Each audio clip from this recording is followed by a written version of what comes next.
Counter-Strike players are the biggest copers. I said it. You know, for the people who vocalize that the other person is cheating, what are you doing that for? You know, you give the enemy team the biggest shaboing. You know what I mean? If they're not cheating. And if they are, just let them raw dog you. Let's get it over with. Let's go next, you know. You weren't gonna win. Just let them shaboing you. There's always a reason why they're not wrong. Somehow every single person always has an excuse for what they do. We have different levels of copers. First level is the surface level copers. You know, they're just annoying. They're just irritating. You know, they're not a losing condition. People who are surface level copium addicts, they're never the top frag. And their reasonings are always the dumbest things. It's like they're trying to convince themselves and not even you. You ask them, oh, why do you think he's walling? I was in this deep angle, what deep angle were you in?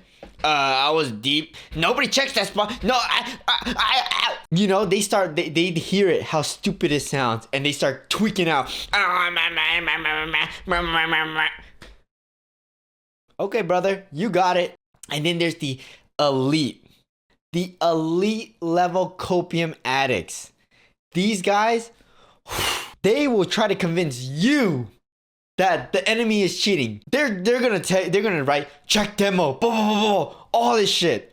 And if you don't believe them, oh my god, now you're just as bad as that dude cheating. I've been playing since 2002. I nutted in Gabe Newell, and when he pushed out CS2, I was there. And I can't believe these guys actually, I don't even know if they actually check demo, but why are you checking demo? There's no elo in the demo. There's no elo refund. What's the point? Yeah, he's cheating there. Go queue up another game. There's elo in another game. I had the unfortunate pleasure of playing with one. And this dude starts attacking me. He starts going, your mama fat and ugly as shit, and you're probably ugly as shit too. My mom's not fucking fat, asshole. All right? Fuck. And then all of a sudden, when we start winning, they go silent. They're just like, guys, I was just joking. I was just joking around that guy cheating. Oh my god. Yeah, You just roasted my whole family's lineage, and you think I'm just gonna let that shit slide? What did my mom have to do with this? And let's move the lens to the Premier system. You know what I figured out about this Premier system? I have over 100 games this season already. And what I figured out is that your individual performance literally matters.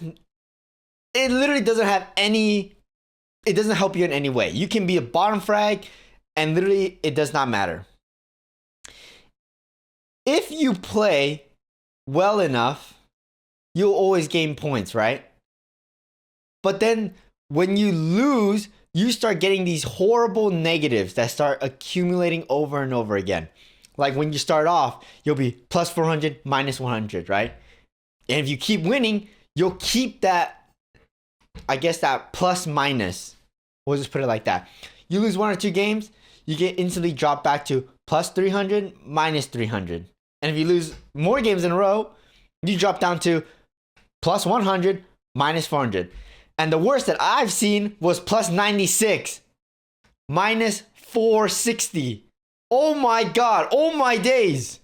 Are we serious? And that game was me and my friend queuing up. He was 22k, I was 16k at the time. We're going against 25ks. Who is building this Premier matchmaking system where the plus minus is not based off of MMR, it's based off of your win streak, like where you're supposed to be?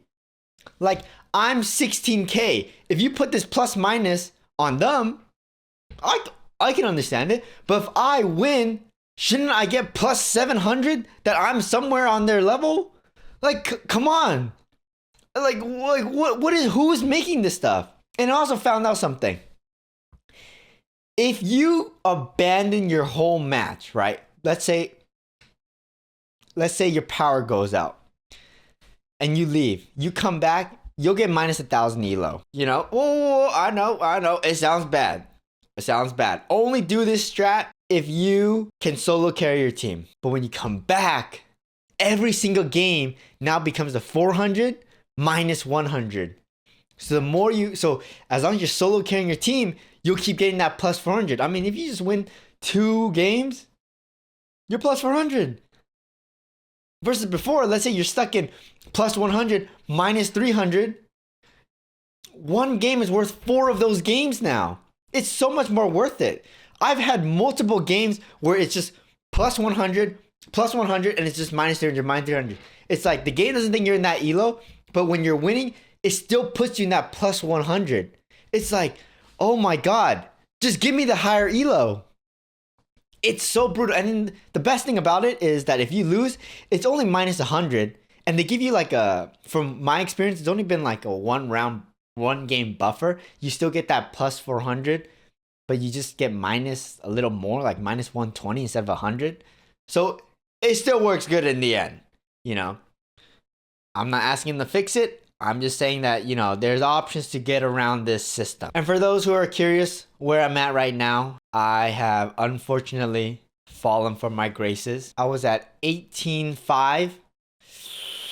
Your boy's kind of at a 16.5 now. Yeah. We had a rough day. And I'll admit, I did rage queue a little bit. And that's okay. That's okay. Because you know what? That's called persistence, you know. I'll always pick myself up. No matter how many losses in a row, I will not end the day without a win. And that's a winner's mentality. I promise you. Ask LeBron. He knows. Ask anyone. They know. You know, if you don't have that mentality, you're not cut out for CS. Move on. Go play Marvel Rivals, buddy. Anyways, hopefully you guys are having a better experience grinding this. Oh, wow. That is so cringe. Yeesh. I'm just going to catch you guys later. I love you all. Mwah. Goodbye.